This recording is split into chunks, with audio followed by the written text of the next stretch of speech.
এই সরকারের মেয়াদ মাত্র 1 মাস। অনেকে বলেন হানিমুনে আছেন ওনারা বা মধুচন্দ্রিমায় আছেন।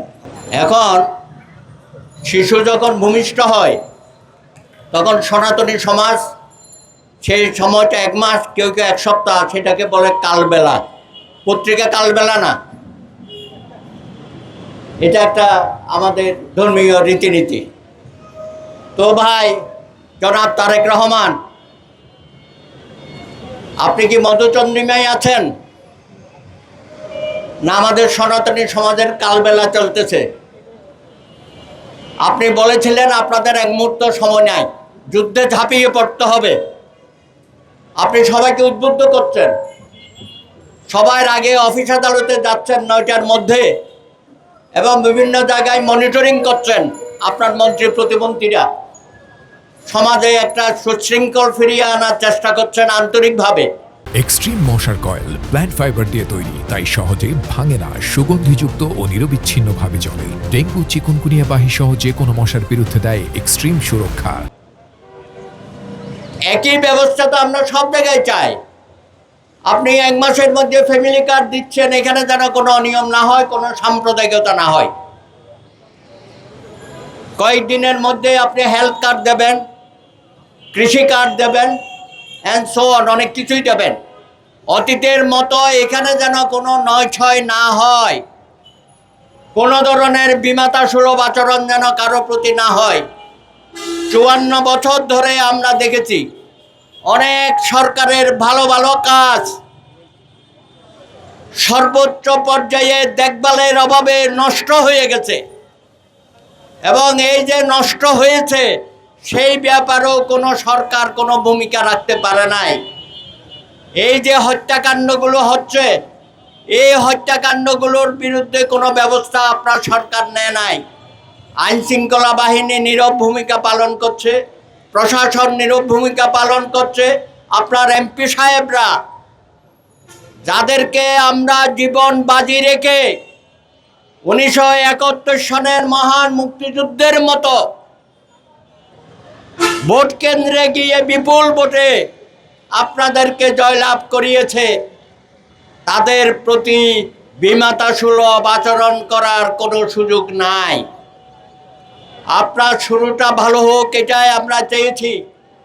আপনি বলেছেন বাংলাদেশ হবে একটি রংধনু নেশাদ, রেইনবো নেশাদ, হিন্দু, মুসলিম, বৌদ্ধ, খ্রিস্টান সকলের সমান অধিকার নিয়ে বাংলাদেশে বসবাস করবে।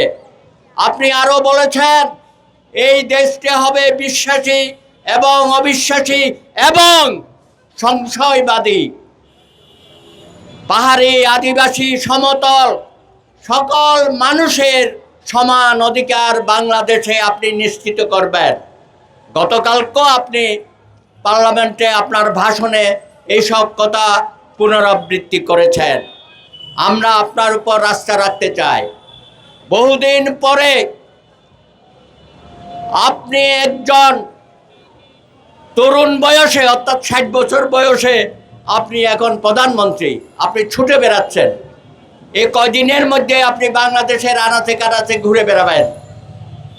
আমি প্রথমে বলবো, বিগত সরকারের আমলে যারা নির্যাতিত হয়েছে, নিপীড়িত হয়েছে, তাদের বিরুদ্ধে, সেই সব সন্ত্রাসীদের বিরুদ্ধে ব্যবস্থা নেবেন, অনতিবিলম্বে তাদেরকে বিচারের মুখোমুখি করবেন।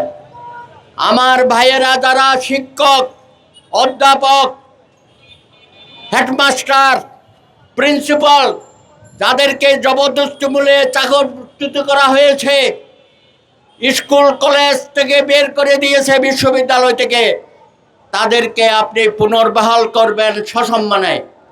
যে সমস্ত আইনশৃঙ্খলা বাহিনীর সদস্যদের আপনি বের করে দিয়েছেন, বিগত সরকার নানান অজুহাতে কোয়ালিফাই করার পরও চাকরি দেন নাই, তাদেরকে পুনর্বহাল করবেন, চাকরিতে পুনর্নিয়োগ দেবেন।